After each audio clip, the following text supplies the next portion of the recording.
Hey beautiful people, I'm Dami. And I'm Temi. And we are Blacklisted Book Club. We read books that are written by Black and African authors, and we have cultivated an amazing community online and in person through our shared love of literature. And today we're bringing you a brand new series called Behind the Words. That's BTW for short. Yes, BTW is a brand new series where we're going to get to know some of our favourite authors. We're going to create a safe space where they feel comfortable enough to give us a glimpse into the real them, the person behind the words. Let's get comfortable, grab yourself a glass of wine or a cuppa if that's your vibe, and let's get to know our favourite authors as we go behind the words. Make sure you're following at Blacklisted Book Club on all social platforms. And don't forget to subscribe, like, and comment. Bye. So today we have a very special guest with us. She's an editor, she's a screenwriter. She was one of 40 writers selected for the London Library's Emerging Writers Programme. She's also the author of The Literary Debut, the book that has had everyone in our book club talking. I want to introduce you to Krystle Zara Appiah. Looking this way. How are you feeling? I'm good. I'm really happy to be here. Yeah, thank you for being our literally first ever guest on the show. I'm a little bit nervous, if you can't tell. But yeah, so to begin with, we're going to do a little bit of a this or that, just to get you a bit comfortable on camera.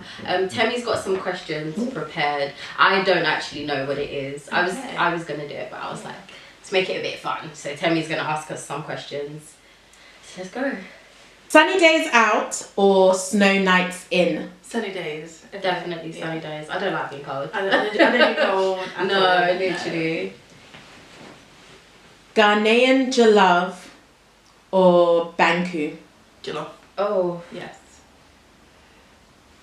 I really like banku. Really? I'm not a fan of Ghanaian jollof. Okay. You must put peas in it. Not always. It Depends who you're talking to, honestly. Okay, fair enough. Ghanaian jollof without the peas. Writing or reading? Oh, reading. Really? Yeah. Yeah, definitely reading. I think so. Yeah. Writing when I'm like, I need to express or like offload, but definitely reading. Writing when I'm in the swing of it. Like reading, I can just stop any time and read. Yeah, fair enough. Sweets or savoury? Sweet every time. Savoury. Yes. Yeah. I have such a sweet tooth. Do you? I think the older I've gotten, my sweet tooth is just like absolutely gone. So I just like crackers. It's so just plain crackers. Not I kid you even not. butter, not even. Wow. It's weird. Okay. I know. This is a good one. Happy ever after or unanswered questions? Unanswered questions. I want to be thinking Unanswered about them. questions. Yeah. I want to be making up scenarios in my head, like where do they go from here? Okay. Not surprised with that. City breaks or country getaways?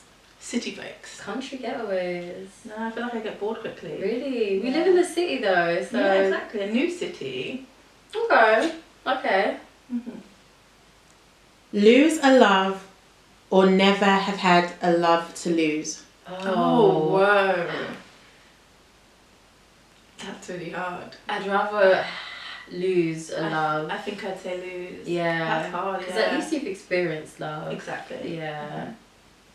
Okay. Never be able to taste again or never be able to smell again? Smell again. Smell. You would rather lose your smell? Yeah. My mum hasn't Yeah. been able to smell anything for like 10 years. That's not even COVID then. So what She just happened? woke up one day and she just had no sense of smell, and I was like, Mum, you need to go to the doctor. And she was Wow. like, oh, I'm okay. And she's just fine with it? It's not a sign She's of just anything fine. else? Weirdly enough, we went to America on holiday a few years ago and her smell returned for the trip, and then as soon as we came back to London, she couldn't smell again. That is so bizarre. I know. I don't know why she Wow. didn't go to the doctors about it. It's weird. Okay, well, if she's living her life and happy, yeah. she's alright. Wow. But Maybe her ears are blocked. Maybe it has something to do with her I was ears. wondering about the plane, Because the plane probably unblocked her ears. and then reblock. Yeah, them because on the you know, like journey when back. you go, you know, when you travel, it affects your ears. So maybe it has something to do with that. Oh wow. Or maybe there's nothing good to smell here. That's true. Audible or an actual book? An Actual book. Okay, this is the final one, guys. If you had to bring a character from the book to life and they would be related to you in the same capacity, right? The options are Effe's mum or Sam's dad. Oh, I had an idea of it, and then Oh, you said, wow. aren't you seen those two? I know. I'd say Sam's dad. Effe's mum is already like my mum, so Yeah, I'm like, I feel like I know you already. yeah, literally. But remember Sam's dad when he's got unwell and then his character. Yeah, but that was the illness. Switched. It wasn't him. Exactly. Yeah. Let's hope he could recover. Yeah. His mum is, she's like that. She's just like that. set in her ways. Okay, Literally. that's it for this or that. Oh, that What was did you good. guys That thought? was some good questions. Oh, Okay, so thank you. The first segment is basically going to be a little bit about you. Well, all about you, basically. Okay. So I want to know what your, I guess, writer origin story was. Oh, okay. So fun enough, I actually learned to read quite late. But once I got the hang of it, I was very much writing stories, and all my older sisters also wrote. We used to do that thing where, I don't know if anyone did when you're little, and you should take A4 paper and fold it in half and make a little book. Yeah. And we used to make stories wow. from that. Yeah, so I've probably been writing forever, honestly. But seriously, as a teenager, when I decided I wanted to study literature and creative writing at uni, Yeah. and then after uni, I took a break when I was working, but then I think story ideas are kind of nagging at me, and I was like, oh, let me just put some time in there and give some time to this and see where we go. And, I took it more seriously as an adult, but I've probably been writing on and off for most of my life. Yeah. So you said you used to do the little paper book things. I know for a lot of us who used to, I started reading really young, loved it, and I used to write little stories on Wattpad. Did you ever do that? Keisha the Sket inspired me. I really thought. I forgot about that. Oh wow. I really thought, this is gonna be me. Someone's gonna discover my story online, and then I'm just gonna be famous. But here I am. Well, you never know. That's what time. Yeah. So did you have any online stories, or was it just things you wrote? I definitely knew off Wattpad. I don't remember contributing anything. I don't remember writing much fan fiction. I was always just kind of writing things you see in books until I got older, and I was like, why am I writing about white people? It's just, I think particularly every black writer, but also I'm assuming more people of colour in general have been through that stage of you write what you read a lot. I was reading a lot of fantasy. And it was just very much in one world, and it wasn't anything like my life. So when I got older and read more widely and was exposed to more writers, I was like, I want to write this. So, I think it's just part influence, part time, part, I guess, persevering until you get there. And so did you ever name any of the little stories that you would write? Oh. Can you share any of their names? Yeah. I don't know about that. Yeah, I had one book. It's funny because I still have it on my computer to this day. Yeah. I've never read it back. I think it's trash. But I wrote the book, I think, between the ages of 14 and 17. Which is called With Just One Look. I think it's really cliche. Just one look. I have a feeling in my head I have a vision of, when on Disney Channel when you glance across the room and spot the person of your dreams. I think it's probably something like that. But it's set in some weird medieval time, as far as I remember. Okay. So we'll see how it goes. Yeah, interesting. But, it's never seen light of day. And so was your writing ever as a form of escapism, or was it just purely enjoyment? Interesting. Probably both. Yeah, I think probably mostly enjoyment, but every so often you're let's just let this world one way of this and see where we get to. Was it always stories, or did you ever write poems or things like that? Yeah, I did. I wrote short stories and poetry as well until I realised my ideas were just so big they needed more space. Yeah, that's and beautiful. Eventually got to novels. And did your family kind of nurture that when they realised, she likes writing? No. I can imagine. Very supportive now. Yeah. But no, definitely, there were definitely points when they just didn't get it. I think, for me, I'm someone, I write books, I clearly have an imagination. I can imagine things working well. I know enough about the writing world to be this is what it would take to finish a book and publish a book, and I think certain family members in particular are really lovely but just didn't have that vision, and would much rather me taken a far more stable, familiar route that they were comfortable with. They'd seen people succeed in, and for me that just wasn't what I wanted to do. Yeah. Did you ever deviate from writing? And like you Not- said, take the more traditional route that your family would have wanted you to? Not seriously. Like I remember actually when I was in uni, before, when I was in sixth form, I actually applied to nursing school because my I know. It's funny because I'm like I actually like I really struggle with sick people. Yeah. I like when people are sick, I can't go. Like I would have been a terrible nurse. Yeah, But, I couldn't. Yeah, even when I was like applying, I would tell family like, oh, it's fine if I do a shift and come home and like right. So it was very much still on my mind. But I think there were points when I was like, should I do something that is a bit more stable? Yeah. But yeah, decided not to, and pretty happy it worked out. So. Oh, that's beautiful. So you've kind of always worked within the literary kind pretty of world. much, yeah. Yeah. Oh, that's amazing. I wish I had I don't know what it is, it's not like I'm not passionate about it, but I definitely was swayed more towards, okay, you know what, let me do something a bit more traditional. Yeah, that's fair. I studied chemistry in college because my mum wanted me to go into dentistry. I failed terribly. No, so I wish I was just like, you know what, this is what I like. Stick to your guns. This is, I definitely would love to. I'm going to take a leaf out of that book. So what type of reader are you? Because I like to listen to music for ambience. Oh, interesting. Yeah. Oh, what am I? I think I'm pretty traditional reader. Really? Like I'll just sit down with a book and a cup of tea because I'm a bit obsessed with tea at the moment. I read like Tetley tea or like green tea. Mixes. I go through most teas, honestly. Yeah. Exception of black pepper, which I don't really like. Yeah. But otherwise, I'm just sitting down for reading. Everywhere, like I always travel with a book, or sometimes I listen to audiobooks, and if I like them, I'll buy a copy as well. Yeah. Or same with Kindle. Like if I'm reading a book on Kindle and love it, I will also buy a copy. So I'm trying to build a library. Yeah. Oh, lovely. Yeah. I'd like to build a library.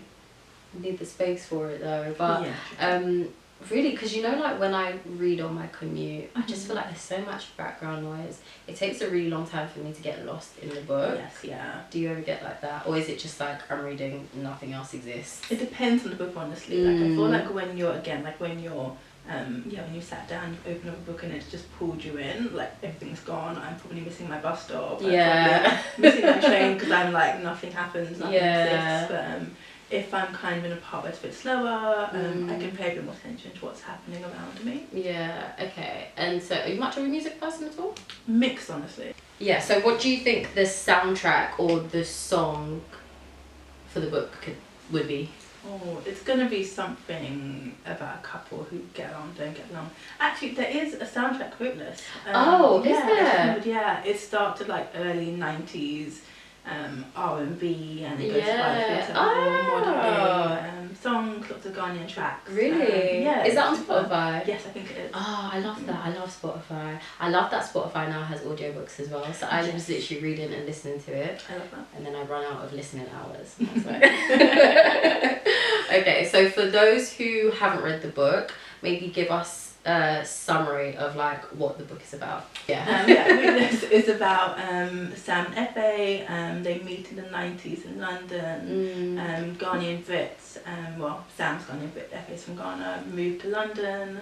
And it's basically about their relationship over a few decades. Like they go from being best friends to lovers to being married, and then have to deal with everything that follows. Like working out if they really want the same thing as each other. Like the fundamental issue for them is whether or not they have a family and what that looks like. And they're very much on different sides of the equation on that. So and so I read somewhere that you actually were inspired to write the book after a trip to Ghana. I'm curious because I went to Nigeria for the first time in a long time. In literally like 10 years, a few years ago, and I was like, this is home. So I'm curious to know what about that trip like changed and made you want to write the book. I guess it was just seeing it through my own eyes. Like of course being in the world, experiencing media, watching shows and movies, like you see clips of Ghana, you know, stories from your parents, you know, glimpses, but actually being there and experiencing like like the heat and seeing like the gutter and the way people move on the street and the way conversations happen. And just life happening around you was really, it was just really incredible. And I think I love Ghana. Like I go back regularly. I'm trying to be part-time there if possible from this year. Oh, that's amazing.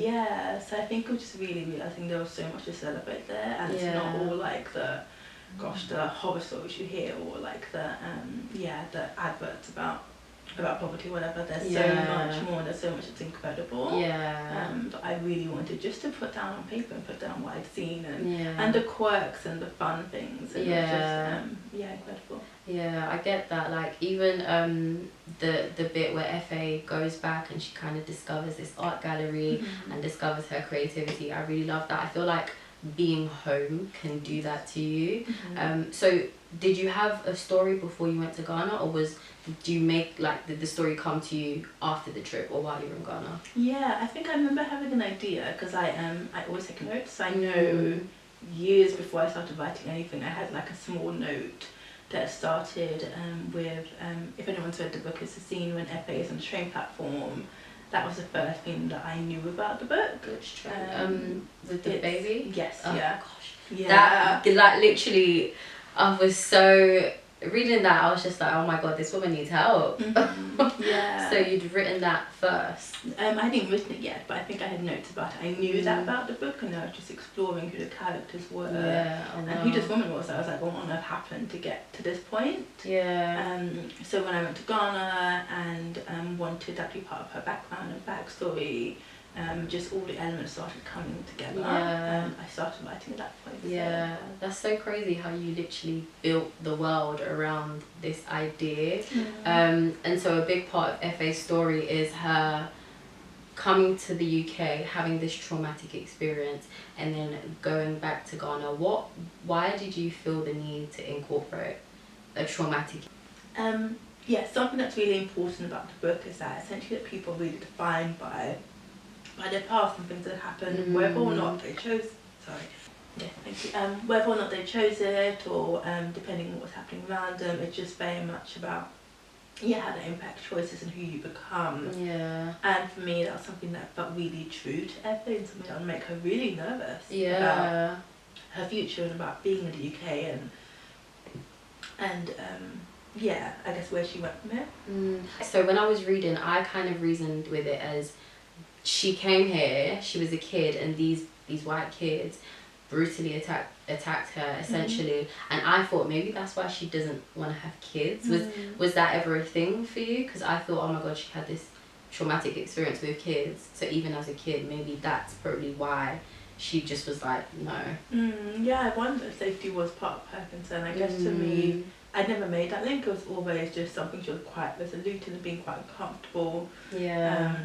And maybe also partly being an older sister. I think there's lots of elements in terms of responsibility and living the life she wanted that just weren't compatible. But it's interesting. I never thought about that link. I don't know. Like, it's crazy because you can write a book with one intention, but everyone kind of what's the word? Everyone perceives things differently, or they make different connections. So that's really interesting. Was it? Did you have any intentions of it being a love story, or was it always supposed to be about FA and kind of her journey? It's funny. I think the first draft, or maybe the first two drafts actually, were entirely FA's story. It wasn't until I was working with my agent when she was like, I feel like Sam has a story here, and I think at that point I was discovering it, and he had started butting into the story, and I felt like actually there's something there to explore with it. Giving space. So we see her kind of battle within their relationship, I guess, with the societal pressures of being a woman, and kind of feeling like she had to have children and live her life a certain way. She does succumb, but then it's so controversial. We literally had a little back and forth about it in the group chat the other day, because I was like, I stand by it. Like, she took agency back, even though she didn't necessarily go about it the right way, but she decided to take that agency back. So, you know, my question was like, but where did you draw this part of FA from? Do you know what I mean? Because it's like, I've never seen a story about a West African woman who doesn't want to have children and who is kind of, and she'd just always known. So like, where did that idea about FA come from? That part came from life actually, because for years I've been saying that I personally don't want to have kids. Yeah, oh wow. And it's something... if you don't mind me asking. Pretty much all the reasons in the book, honestly. Yeah, and I guess the book became a way to explore what would happen if you say yes knowing you don't want something. Yeah. I think just for me, I'm like, well, I want a whole lot of work. They're really expensive. You can't live the life you want. I have plenty of nieces and nephews who I get to hang out with and shower and then give back to their parents, which is great. I hear that. But yeah, I guess the book came from a place of really wanting to explore the scenario a bit more, and some of the conversations that feature Rootless were inspired very much by real conversations that happened. And I think particularly coming to the page as a West African woman, like I think looking at it, I was very much like, it feels like, yeah, I guess that expectation, like it's not something that's typically challenged. And I'm, as a very observant person, I do look around at families and women who are older than me, and some people I look at and I'm like, I don't think you're happy with your situation. Yeah. I don't think you would choose this if you were, let's say, born now or born in the last 20 years compared to 40, 50 years ago. Yeah. And I think it was really just exploring, the situation at hand of being like, well, what choices could FA make? What would happen in the situation where we turn on its head and it's not the woman who wants a family, it's the man, the start, and just seeing how their story unfolds. Yeah, so you said some of the conversations in the book were actually inspired by real life. I think, like I said, Mame is like my mum. I literally said to her, I don't want to have kids until I'm 30 plus, and she wanted to fight me. So quite literally. So what side of the fence do your parents stand on? How do they feel about, you know, how you feel about wanting kids, and then even how that's been portrayed in the book and the exploration of that? Yeah, it's funny. I'm not sure still. Like I feel like I feel like for years, I don't know if they still feel the same. I feel like for years, particularly when you're younger, you get quite dismissed, and people assume like, oh, you change your mind when you're older, or when you're in your 30s, or when you meet the right person. And for me personally, like it's something I'm still really resolute on. Yeah. And I feel like I guess at a certain point where you have to accept someone's wishes, because at the end of the day you can't force someone's body. Yeah. You can't force your wishes on someone's life. But I feel like I feel like what's underneath it all is not necessarily them wishing you have kids or live a certain kind of life, it's them just wanting you to be taken care of. So I think when you have a certain amount of your like ducks in a row in your life in order, like they can relax a bit more. And Okay, cool. Let's just talk about Sam very quickly. I feel like he had really good intentions, but I think, and I feel very strongly about the fact that his behavior was really manipulative. So what was the idea behind, I guess, putting these two people together and even making Sam the way, like, did you intend for him to be so pushy with his want of a family? Yeah, I think, no, I did not intend to be so pushy, but I think it was very much, I wanted to people who wanted to make it work, really navigate this difficult issue, because at the end of the day, like, they both wanted something deeply, and I think, particularly Sam, like he had a whole ideal, a whole dream of what he wanted, and wanted it with someone in particular who wasn't ready for that, who was saying she wasn't ready for that, and wouldn't want it. And I feel like it's so easy to put your blinkers on and just see what you want to see and hear what you want to hear, or convince yourself that someone will change their mind. And I think I really wanted to explore what that would look like for people who love each other to be in that situation. Yeah, understandable. Was it difficult, I guess, writing from Sam's perspective, or kind of creating Sam's world as opposed to FA's, which you kind of related to a little bit more? I think it took a while to get to know him, definitely, because I'd spent years mulling over who FA was, and Sam was just this person who was in her life.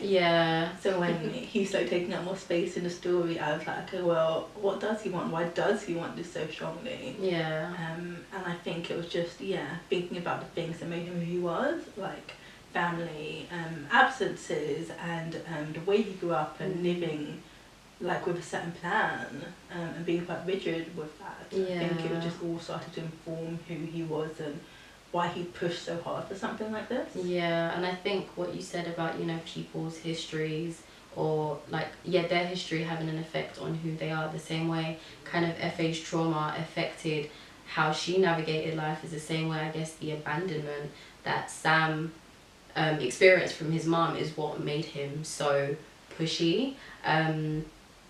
In terms of like wanting that family set up. Like, how long did it take you? Because you said you spent years mulling over like FA's world, but how long did it take you like in total to write the book? I think I started writing in 2017. I at the time regularly took like 6 month breaks and was not showing up for my book. Wow. But I think in total when did the book come out? 2023. Okay. But I think I probably took at least a year and a half off in that time. So maybe 2 and a bit, 3 years.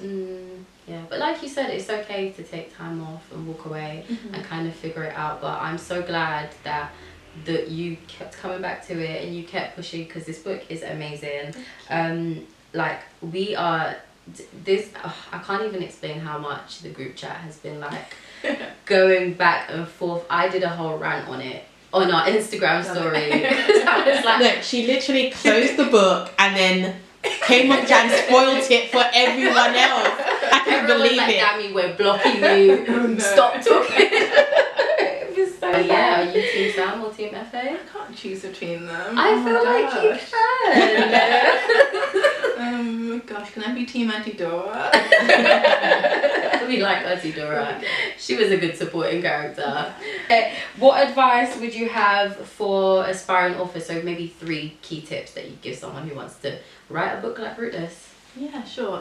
First, it would always be to read a lot, because it takes a while to discover your rhythm, your voice, and reading things that you like and things that you don't like. I think every writer learns from reading. And second tip would be that you are never done.